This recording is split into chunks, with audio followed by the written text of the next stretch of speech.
ಏನಾಯ್ತಪ್ಪ? ಯಾಕೆ ಹಾಗೆ ನೋಡ್ತಿದ್ದೀರಾ? ನೀನು ಅರಸನ ಕೋಟೆ ಸೊಸೆ, ನಾವು ಆ ಮನೆ ಕೆಲಸದವರು. ಆದರೂ ಅದನ್ನೆಲ್ಲ ಮರೆತು ನೀನು ನಮ್ಮ ಸೇವೆಗೆ ನಿಂತಿದೆಯಲ್ಲಮ್ಮ. ಈ ನಿನ್ನ ಗುಣಕ್ಕೆ ನಾವು ತಲೆ ಬಾಗ್ಲೇಬೇಕು. ಯಾಕಪ್ಪ ಹಾಗೆ ಹೇಳ್ತೀರಾ? ನಾನು ಆ ಮನೆಗೆ ಕಾಲಿಡೋಕ್ಕೂ ಮುಂಚೆ ಈ ಮನೆಯಲ್ಲಿ ಆಶ್ರಯ ಪಡೆದವಳು. ನಿಮ್ಮ ಕುಟುಂಬದಲ್ಲಿ ನಾನು ಒಬ್ಳು ಅನ್ಕೊಂಡು ನನ್ನನ್ನು ಎಷ್ಟು ಪ್ರೀತಿಯಿಂದ ನೋಡ್ಕೊಂಡಿದ್ದೀರಾ. ಆ ಋಣ ನಾನು ಯಾವತ್ತೂ ತೀರ್ಸೋದಿಕ್ಕಾಗಲ್ಲ.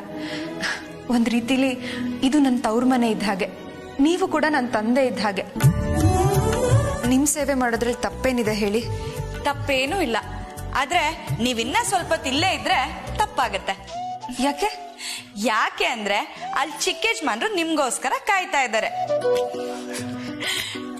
ಪಾರ್ವತಿ, ನೀನ್ ಮನೆಗೆ ಹೋಗಿದ ತಕ್ಷಣ ಜನ ನಿನ್ ಕಳಿಸ್ಕೊಡು ಅಂತ ಹೇಳಿ ಕಳ್ಸಿದ್ದಾರೆ. ಹೌದಾ ಅಕ್ಕ? ಹೂ ಗಣಿ. ನಮ್ ಚಿಕ್ಕ ಯಜಮಾನ್ರಿಗೆ ಜನನಿ ಹಾಕೊಂಡ್ಬಿಟ್ಟು ಒಂದು ದಿನಾನು ಇರಕ್ಕಾಗಲ್ಲ ಅನ್ಸುತ್ತೆ ಅಲ್ವಾ ಅಕ್ಕ? ಒಂದ್ ದಿನ ಅಲ್ಲ, ಒಂದ್ ಕ್ಷಣ ಕೂಡ ಇರಲ್ಲ. ಸಾಕು ಹೋಗ್ಲಿದ್ದು. ಈಗೇನು ಅಕ್ಕ ತಮ್ಮ ಇಬ್ರು ಸೇರ್ಕೊಂಡು ನನ್ನ ಕಳಿಸ್ಬೇಕು ಅನ್ಕೊಂಡಿದ್ದೀರಾ ಅಲ್ವಾ? ಅಯ್ಯೋ, ಹಾಗ್ಯಾಕೆ ಅನ್ಕೋತೀರಾ ಜನನಿ ಅವ್ರೆ? ಇದು ನಿಮ್ಮನೆ, ನೀವ್ ಯಾವಾಗ ಬೇಕಾದ್ರೂ ಬರ್ಬೋದು. ಸುಮ್ನೆ ತಮಾಷೆ ಮಾಡಿದೆ ಪಾರ್ವತಿ ಅವರೇ. ಸರಿ, ನಾನಿನ್ ಹೊರಡ್ಲಾ? ಬನ್ನಿ, ಬಿಟ್ ಬರ್ತೀನಿ. ಬೇಡ, ನೀವ್ ಈಗಷ್ಟೇ ಬಂದಿದ್ದೀರಾ, ನನ್ ಗಣಿ ಜೊತೆ ಹೋಗ್ತೀನಿ. ಅಪ್ಪ, ನಾನಿನ್ ಹೊರಡ್ತೀನಿ, ನೀವು ಹುಷಾರು. ಆಗ್ಲಮ್ಮ, ನಿಮ್ಮಂಥ ಚಿಂದಂತ ಮಕ್ಕಳಿರುವಾಗ ನನಗೇನಾಗುತ್ತೆ, ಆರಾಮಾಗಿರ್ತೀನಿ. ನೀವು ಹುಷಾರು ಹೋಗ್ಬಾ. ಸರಿಯಪ್ಪ, ನಾ ಬರ್ತೀನಿ. ಗಣಿ ಹೊರಡಲ್ವಾ? ಪಾರ್ವತಿ ಅವ್ರೆ, ಬರ್ತೀನಿ. ಬಾ ಗಣಿ.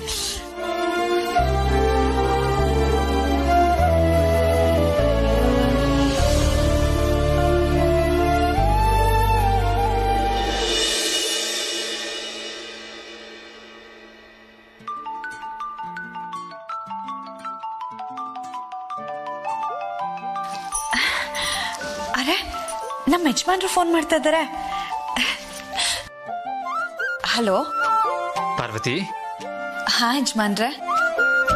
ಮಲಗಿದ್ಯಾ? ಈಗ ಮಲಗ್ತಿದ್ದೆ. ಹೌದಾ? ಸಾರ್ಥಿ ಹೇಗಿದ್ದಾರೆ ಈಗ? ಅಪ್ಪ ಹುಷಾರಾಗಿದ್ದಾರೆ. Very good. ಊಟ ಮಾಡಿದ್ರಾ? ಮಾಡಿದ್ರು. ಮಾತ್ರೆ ಕೊಟ್ಟೆ. ಗುಡ್. ನಿಂದು ಊಟ ಆಯ್ತಾ ಪಾರ್ವತಿ? ಊಟ ಆಯ್ತು, ನಿಮ್ದು? ಹಾ, ನಂದು ಆಯ್ತು. ಪಾರ್ವತಿ, ಸಾರ್ಥಿಗೆ ಇನ್ನೊಂದ್ 2 ದಿನ ಕೆಲ್ಸಕ್ಕೆ ಬರ್ದೆ ಆರಾಮಾಗಿ ಮನೇಲಿ ರೆಸ್ಟ್ ತಗೊಳಕ್ ಹೇಳಿ. ಅಯ್ಯೋ ಯಜಮಾನ್ರೆ, ಅಪ್ಪ ನಾಳೆಯಿಂದಾನೆ ಕೆಲ್ಸಕ್ಕೆ ಬರ್ತಾರಂತೆ. ಹೌದಾ? ಈಗ ನಾನು ಫುಲ್ ಹುಷಾರಾಗಿದ್ದೀನಿ, ನನ್ನನ್ನು ಯಾರು ತಡಿಬಾರ್ದು ಅಂತ ಹೇಳಿದ್ದಾರೆ. ನಮ್ ಸಾರ್ಥಿಗೆ ಕಾರ್ ಓಡಿಸಿದ್ರೇನೆ ಆರಾಮ್ ಅನ್ಸುತ್ತೆ. ಹೌದು. ಪಾರ್ವತಿ, ನನ್ ಮನ್ಸಿಗೆ ಈಗ ಸಮಾಧಾನ ಆಯ್ತು. ಹೌದಾ? ಅಪ್ಪ ಹುಷಾರಾದ್ರು ಅಂತನಾ? ಅದ್ರ ಜೊತೆಗೆ ನೀನ್ ನಗ್ದಿಯಲ್ಲ, ಅದಕ್ಕೆ. ನನ್ ನಗು ಅಂದ್ರೆ ನಿಮ್ಗೆ ಅಷ್ಟೊಂದು ಇಷ್ಟನಾ ಯಜಮಾನ್ರೆ? ಯಾಕೆ ಅಂದ್ರೆ ನೀನ್ ನನ್ ಪಾರ್ವತಿ ಅಲ್ವಾ?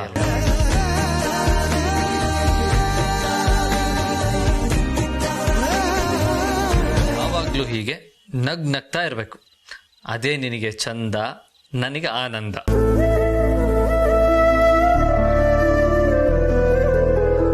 ಸರಿ ಪಾರ್ವತಿ, ನಿದ್ದೆ ಬರ್ತಾ ಇದ್ಯಾ? ಇಲ್ಲ ಯಜಮಾನ್ರೆ. ಹಾಡಿಲ್ಲ? ನೀವಾ? ಯಾಕೆ, ನಾನು ಹಾಡ್ಬಾರ್ದಾ? ಹಾಗಲ್ಲ, ಆದ್ರೆ ನೀವ್ ಹಾಡ್ತೀನಿ ಅಂದಿದ್ದನ್ನ ನನ್ ಕೈಲಿ ನಂಬೋದಿಕ್ಕಾಗ್ತಿಲ್ಲ. ಸರಿ, ಎಲ್ಲಿ ಹಾಡಿ ನೋಡೋಣ. ಅಯ್ಯಯ್ಯೋ, ಸುಮ್ನೆ ತಮಾಷೆ ಮಾಡ್ದೆ. ಈ ಹಾಡೋದೆಲ್ಲ ಏನಿದ್ರು ನಿನಗೆ ಸರಿ. ನಾನೇನಾದ್ರೂ ಹಾಡಿದ್ರೆ ನೀನ್ ನಿದ್ದೆ ಮಾಡ್ದ ಹಾಗೆ. ಸರಿ ಪಾರ್ವತಿ, ಇವಾಗ ನೀನ್ ಮಲ್ಕೋ. Good night. ಆದಷ್ಟು ಹತ್ತಿರದಲ್ಲಿರೋ ಮುಹೂರ್ತ ದಿನಾನೇ ನೋಡಿ ಹೇಳಿ. ಆಯ್ತು.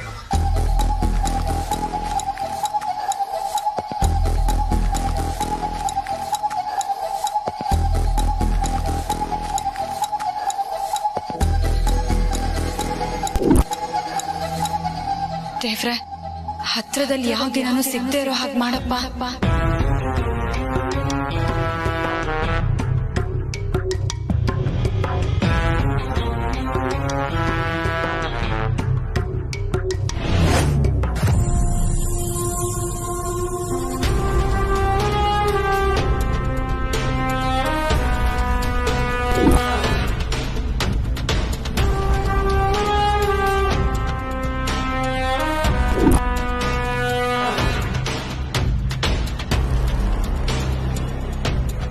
ಸದ್ಯ ಈ ಹುಡುಗಿ ಕಾರಣಕ್ಕೆ ಅರಸನಕೋಟೆ ಅವರಿಗೆ ಸುಳ್ಳು ಹೇಳಬೇಕಲ್ಲ ಅನ್ಕೊಂಡಿದ್ದೆ.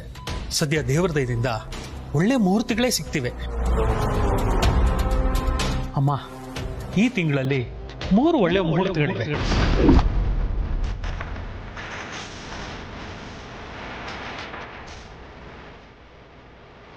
ಹೌದಾ? ಯಾವ್ಯಾವು? ಮೊದಲನೇದು ಇವತ್ತಿಂದ 11 ದಿನಕ್ಕೆ ಒಳ್ಳೆ ಮುಹೂರ್ತ ಇದೆ.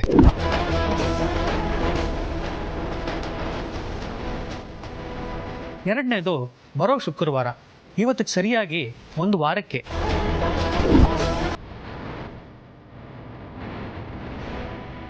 ಮೂರನೇದು ಇವತ್ತಿಗೆ 4 ದಿನಕ್ಕೆ ಒಳ್ಳೆ ಮುಹೂರ್ತ ಇದೆ.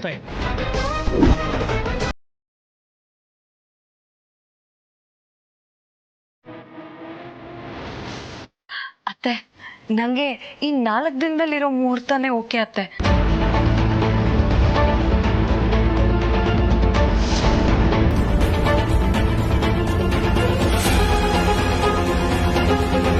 ಏನ್ ಹೇಳ್ತಿದ್ಯಮ್ಮ ಅನುಷ್ಕಾ?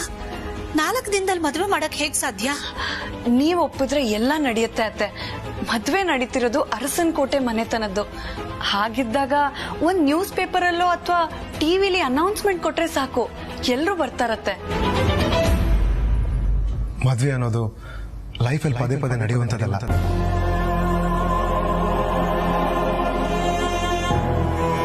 ಎಲ್ಲರೂ ಮದುವೆ ಬಗ್ಗೆ ಕನ್ಸು ಕಟ್ಕೊಂಡಿರ್ತಾರೆ. ಆ ಕನ್ಸು ನನ್ಸಾಗ್ಬೇಕಂದ್ರೆ ಟೈಮ್ ಬೇಕು. ಕೇವಲ 4 ದಿನದಲ್ಲಿ ಮದುವೆ ಆಗೋ ನಿಮ್ಮ ನಿರ್ಧಾರ ಯಾಕೋ ಸರಿ ಅನ್ನಿಸ್ತಾ ಇಲ್ಲ ಅನುಷ್ಕಾ.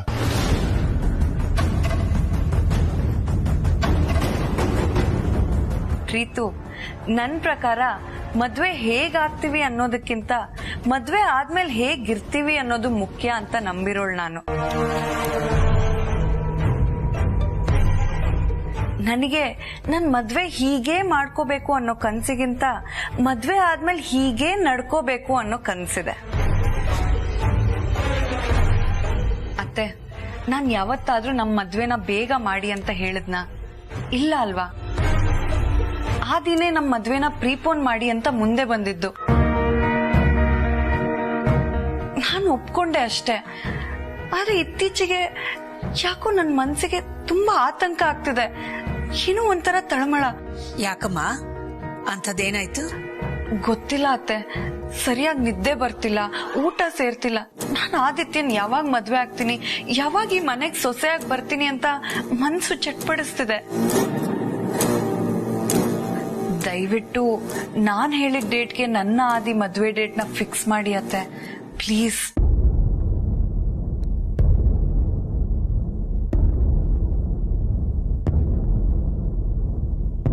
ಸರಿಮ್ಮ, ನಿನ್ನ ಆಸೆಗೆ ನಮ್ಮಿಬ್ರು ಒಪ್ಪಿಗೆ ಇದೆ.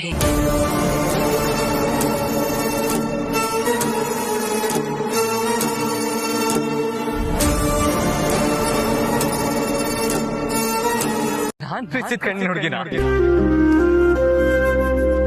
ನನಗೆ ಈಗಲೂ ನಂಬೋದಕ್ಕಾಗ್ತಾ ಇಲ್ಲ. ಓ ಮೈ ಗಾಡ್. ಪ್ರೀತಿ ಅಂದ್ರೆ ನಂಬಿಕೆ ತಾನೆ?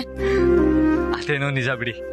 ಆ ನಂಬಿಕೆ ಮೇಲೆ ನಿಮ್ಮನ್ನ ನಾನು ಹುಚ್ಚಿನ ತರ ಪ್ರೀತಿಸ್ದೆ. ನೀವ್ ಸಿಗ್ತೀರ ಅನ್ನೋ ಆಸೆ ಇಟ್ಕೊಂಡು ನಿದ್ದೆ ಇಲ್ದಿರೋ ರಾತ್ರಿಗಳನ್ನ ಕಳೆದೆ. ಪ್ರತಿ ದಿನ ಪ್ರತಿ ಕ್ಷಣ ನಿಮ್ ಪ್ರೀತಿಗಾಗಿ ಪರಿತಪಿಸ್ದೆ.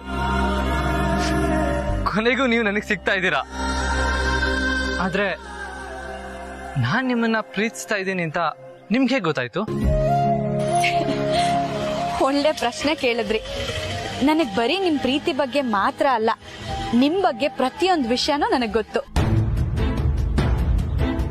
ನೀವ್ ನನ್ ಕಣ್ಣಿನ ಲೋಗೋನ ನಿಮ್ ಕಂಪನಿಗಿಟ್ಟಿದ್ದು ನನಗ್ ಗೊತ್ತು. ಅದನ್ನ ಬರೀ ಲೋಗೋ ತರ ನೋಡ್ದೆ, ನಿಮ್ ಬದುಕಿನ ಒಂದು ಭಾಗವಾಗಿ ನೋಡ್ತಿರೋದು ನನಗ್ ಗೊತ್ತು. ನಿಮ್ ಲ್ಯಾಪ್ಟಾಪ್ ನಲ್ಲಿ ನನ್ ಕಣ್ಣಿನ ಲೋಗೋ ಹಾಕೊಂಡಿರೋದು ನನಗ್ ಗೊತ್ತು.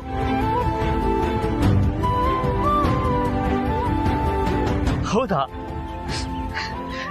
ನನಗೆ ಇದನ್ನೆಲ್ಲ ನಂಬೋದಕ್ಕೆ ಆಗ್ತಾ ಇಲ್ಲ.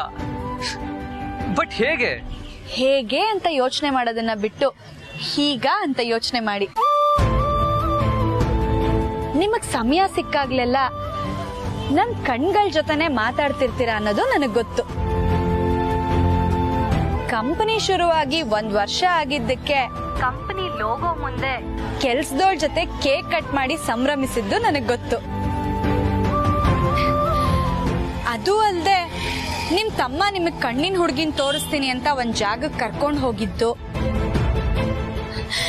ನೀವು ಬಂಧನ ಸಿನಿಮಾ ವಿಷ್ಣುವರ್ಧನ್ ಸರ್ ತರ ಪ್ರೀತಿ ಹೇಳ್ಕೊಳ್ಳೋದಿಕ್ಕೆ ಅಭ್ಯಾಸ ಮಾಡ್ತಿದ್ದಿದ್ದು, ಇದನ್ನೆಲ್ಲ ಹೇಗ್ ಮರೆಯೋದಿಕ್ಕಾಗತ್ತೆ?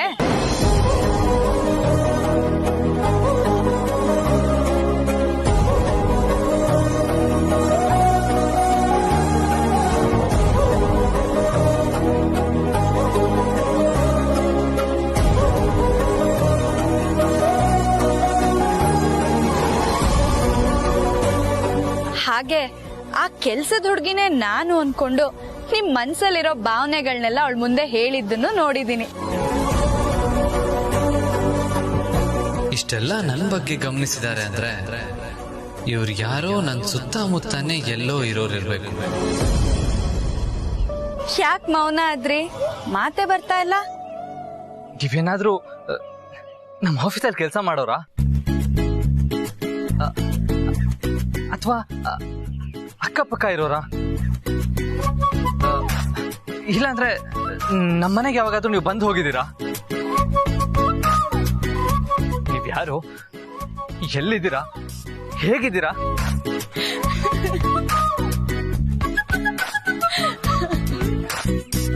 ಯಾಕ್ರಿ ನಗ್ತಾ ಇದ್ದೀರಾ?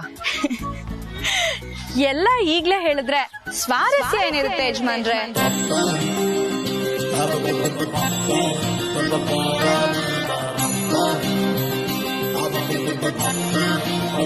ಯಜಮಾನ್ರೆ ಅಂತ ಅಂದಿದ್ದಕ್ಕೆ ಏನು ಅನ್ಕೋಬೇಡಿ.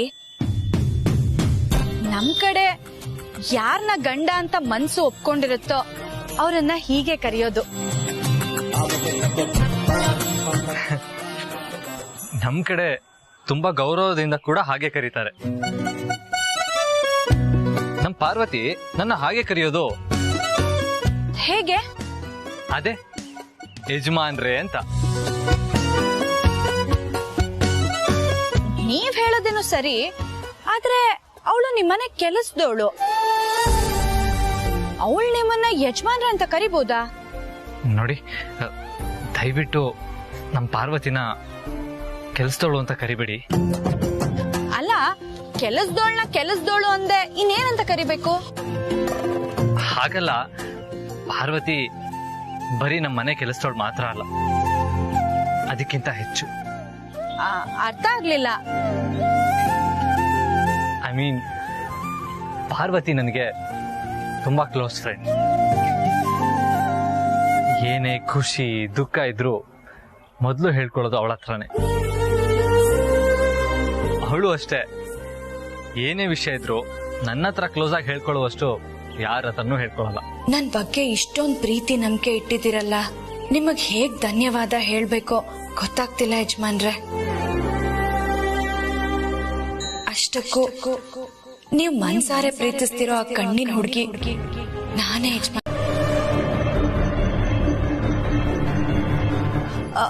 ಆದಿ ಟೆರೆಸ್ ಅಲ್ಲಿ ಇದಾನಾ? ದೊಡ್ಡ ಯಜಮಾನ್ರ ಇಲ್ವಲ್ಲ ಮೇಡಮ್, ಈಗ ತಾನೇ ನಾನು ಅಲ್ಲಿಂದಾನೇ ಬರ್ತಾ ಇದ್ದೀನಿ. ಹೌದಾ? ಮತ್ತೆಲ್ಲಿ ಹೋದ ಇವನು? ಹಬ್ಬ, ಹೇಗೋ ಇವಳು ದೊಡ್ಡ ಯಜಮಾನ್ರ ಹತ್ರ ಹೋಗೋದನ್ನ ತಪ್ಪಿಸ್ದೆ.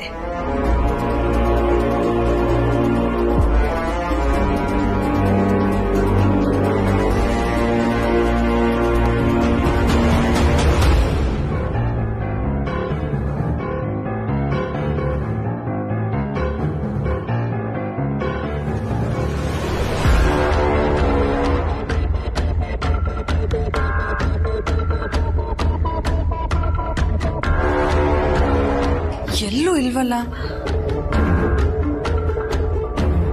ಈ ಸಾವಿತ್ರಿ ಏನಾದ್ರೂ ನನ್ನ ಹತ್ರ ಸುಳ್ಳು ಹೇಳಿದ್ಲ?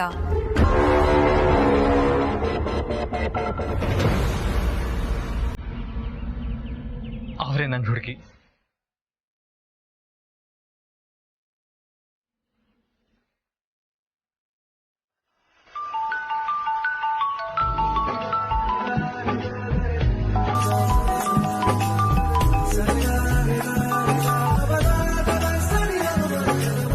ನನ್ ಮೇಲೆ ನಂಬಿಕೆ ಇಟ್ಟು ಫೋನ್ ಮಾಡಿದ್ದಕ್ಕೆ ಧನ್ಯವಾದ. ನಿಮ್ ನಂಬಿಕೆನ ನಾನು ಉಳಿಸ್ಕೋತೀನಿ. ಆದಷ್ಟು ಬೇಗ ನಿಮ್ ಕಣ್ಮುಂದೆ ಬರ್ತೀನಿ. ನೀವು ಅಷ್ಟೇ ಯಾರ್ದೋ ಒತ್ತಡಕ್ಕೆ ಬಿದ್ದು ಇನ್ಯಾರನ್ನೋ ಮದ್ವೆ ಆಗೋ ನಿರ್ಧಾರ ತಗೋಬೇಡಿ. ಆ ರೀತಿ ನಿರ್ಧಾರ ತಗೊಳ್ಳಲ್ಲ ಅನ್ನೋ ನಂಬಿಕೆ ನನಗಿದೆ. ಹಲೋ ಹಲೋ,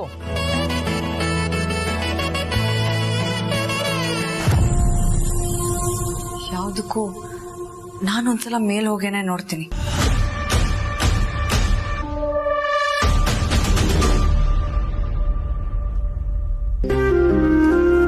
ಅಪ್ಪ, ಅಂತೂ ನಾನು ಅನ್ಕೊಂಡಿದ್ ಕೆಲ್ಸನ ಮಾಡಾಯ್ತು. ಇನ್ ಯಾವ್ದೇ ಕಾರಣಕ್ಕೂ ಅನುಷ್ಕಾನ ಮದ್ವೆ ಆಗೋದಕ್ಕೆ ನಮ್ಮ ಯಜಮಾನ್ರು ಒಪ್ಕೊಳ್ಳೋದೇ ಇಲ್ಲ. ಅಯ್ಯೋ, ಯಜಮಾನ್ರೇನಾದ್ರೂ ಮತ್ತೆ ಇದಕ್ ಫೋನ್ ಮಾಡ್ಬಿಟ್ರೆ ಏನ್ ಮಾಡೋದು? ಹಾ, ಫೋನ್ನ ಆಫ್ ಮಾಡ್ಬಿಡ್ತೀನಿ.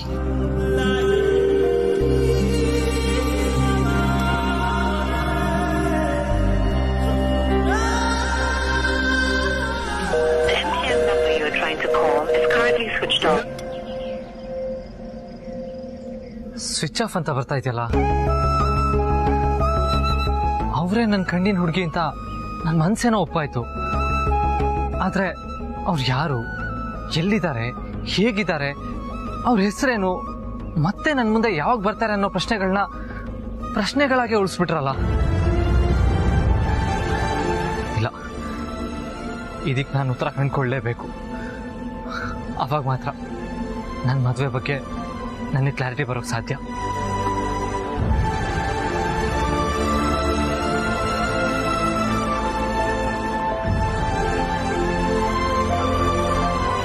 ರಾಜೇಶ್, ಇಮಿಡಿಯೇಟ್ ಆಗಿ ನನಗೊಂದು ಇನ್ಫಾರ್ಮೇಶನ್ ಬೇಕಿತ್ತಲ್ಲ.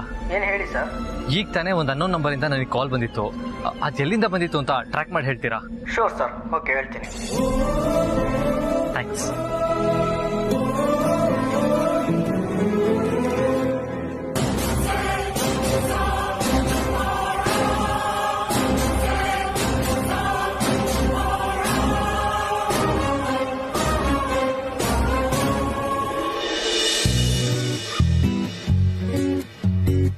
ಅಣ್ಣ, ಫೋನ್ ತಗೋಣ. Thank you. ಅಣ್ಣ, ಸ್ವಲ್ಪ ತಡ ಆಗೋಯ್ತು. ಇರ್ಲಿ ಇರ್ಲಿ. ಅಣ್ಣ, ಬ್ಯಾಗಾ?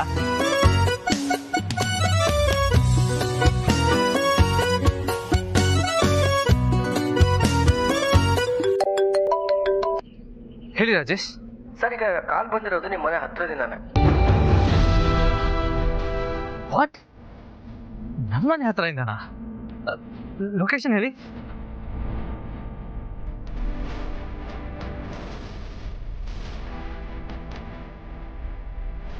Okay Rajesh, thank you so much. Adi, ಯಾರ್ ಫೋನು? ಅಷ್ಟೊತ್ತಿಂದ ಮಾತಾಡ್ತಿದ್ಯಾ? ಅದು ಅನುಷ್ಕಾ, ನನಗೊಂದು ಕಾನ್ಫರೆನ್ಸ್ ಕಾಲ್ ಇತ್ತು, ನಾನು ಮರ್ತೇ ಬಿಟ್ಟಿದ್ದೆ. ಸೊ ಅದನ್ನ ಅಟೆಂಡ್ ಮಾಡ್ತಾ ಇದ್ದೆ. ಸರಿ ಬಾ, ಎಲ್ರು ಕಾಯ್ತಾ ಇದಾರೆ. ಅನುಷ್ಕಾ, ನನಗೊಂದು ಇಂಪಾರ್ಟೆಂಟ್ ಕೆಲಸ ಇದೆ, ಒಂದು 10 ನಿಮಿಷ ಬಂದೇ ಬಿಡ್ತೀನಿ. ಓಕೆ? ಆದಿ, ಬರೀ ನಿನ್ ಕಂಪನಿಗಾಗೋ ಲಾಸಸ್ ಬಗ್ಗೆ ಯೋಚನೆ ಮಾಡ್ತಿದ್ಯಾ? ನನಗಾಗೋ ಲಾಸಸ್ ಬಗ್ಗೆ ಯಾಕೆ ಯೋಚನೆ ಮಾಡ್ತಿಲ್ಲ ಆದಿ? ಇದರಿಂದ ನೀವ್ ಕಳ್ಕೊಳ್ಳೋದು ಏನಿದೆ ಅನುಷ್ಕಾ ಮೇಡಮ್?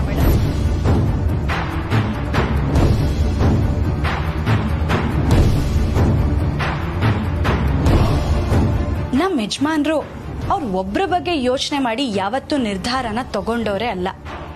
ಅವತ್ತು ಮದ್ವೆ ದಿನಾನ ನೀವ್ ಅನ್ಕೊಂಡಿದ್ದಕ್ಕಿಂತ ಬೇಗ ಗೊತ್ತು ಮಾಡಿ ಅಂತ ಹೇಳೋದಿಕ್ ಹೇಗೊಂದ್ ಕಾರಣ ಇತ್ತೋ ಹಾಗೆ ಈಗ ತಡ ಮಾಡ್ತಿರೋದಕ್ಕೂ ಒಂದ್ ಕಾರಣ ಇದ್ದೇ ಇರುತ್ತಲ್ವಾ? ನೀವೇ ಅರ್ಥ ಮಾಡ್ಕೊಂಡಿಲ್ಲ ಅಂದ್ರೆ ಇನ್ ಯಾರು ಅರ್ಥ ಮಾಡ್ಕೋತಾರೆ ಹೇಳಿ ಅನುಷ್ಕಾ ಮೇಡಮ್?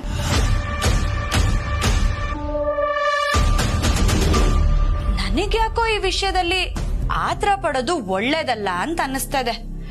ನೀವೇನ್ ಹೇಳ್ತೀರಾ ಯಜಮಾನ್ರೆ? 100% ಕರೆಕ್ಟ್ ಪಾರ್ವತಿ. ಮಾತು ಅಂದ್ರೆ ನಿಂದು ಒಳ್ಳೆ ಕಡ್ಡಿ ತುಂಡು ಮಾಡ್ತಾ ಹೇಳ್ದೆ. ನನ್ನನ್ನ ಎಷ್ಟು ಚೆನ್ನಾಗಿ ಅರ್ಥ ಮಾಡ್ಕೊಂಡಿದ್ಯಾ?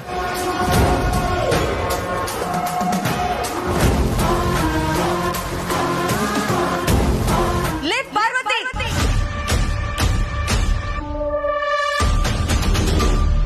ಎಷ್ಟೇ ಆದ್ರೂ ಯಾವತ್ತೂ ಯಾವತ್ತಿದ್ರು ನೀನ್ ಈ ಮನೆ ಕೆಲ್ಸದವಳು ತರ ಇರೋದ್ ಬಿಟ್ಟು ಎಲ್ಲದಕ್ಕೂ ಮೂಗ್ ತೂರ್ಸ್ಕೊಂಡ್ ಬರ್ಬೇಡ.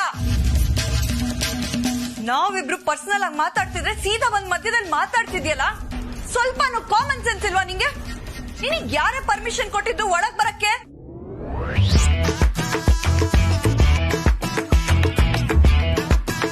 ನಿನ್ ಜಾಗ ಏನೇ ಇದ್ರು ಅಡ್ಗೆ ಮನೇಲಿ, ನನ್ ಗಂಡ ಆಗೋನ್ ರೂಮಲ್ಲಿ ಅಲ್ಲ. ಅನುಷ್ಕಾ,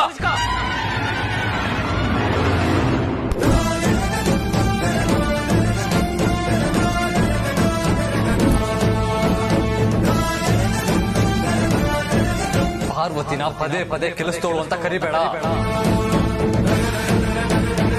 ಅವಳು ನಮ್ಮನೇಲಿ ಕೆಲಸ ಮಾಡ್ಕೊಂಡಿರ್ಬೋದು, ಆದ್ರೆ ಅವಳನ್ನ ಕೆಲಸದವಳು ಅಂತ ನಾವ್ ಯಾವತ್ತೂ ಟ್ರೀಟ್ ಮಾಡಿಲ್ಲ, ಮಾಡೋದು ಇಲ್ಲ.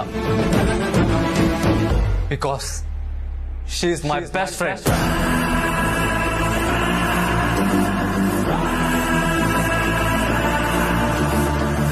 ಅವಳು ಯಾವಾಗ ಬೇಕಾದ್ರೂ ನನ್ನ ಹತ್ರ ಬರ್ಬೋದು, ಏನ್ ಬೇಕಾದ್ರೂ ಸಜೆಷನ್ ಕೊಡ್ಬಹುದು. ನನ್ನ ಸಣ್ಣ ಸಣ್ಣ ಖುಷಿಗಳನ್ನ, ನೋವು ನಲಿವುಗಳನ್ನ ಅವಳ ಹತ್ರ ನಾನು ಹಂಚ್ಕೋತೀನಿ.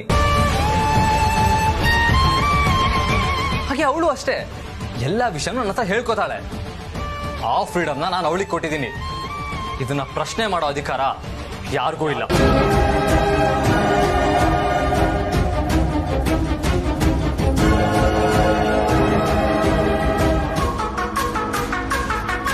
ಐ ಆಮ್ ಸಾರಿ ಆದಿ.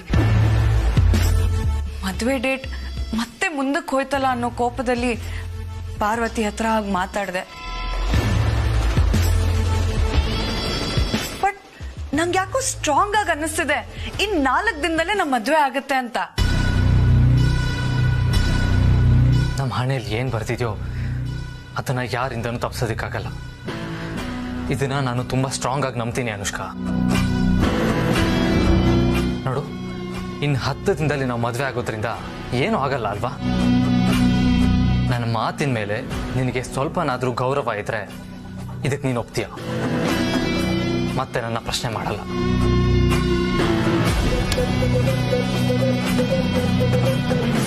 ಸರಿ ಆದಿ, ನೀನ್ ಹೇಳ್ದಾಗೆ ಆಗ್ಲಿ, ನೋ ಪ್ರಾಬ್ಲಮ್.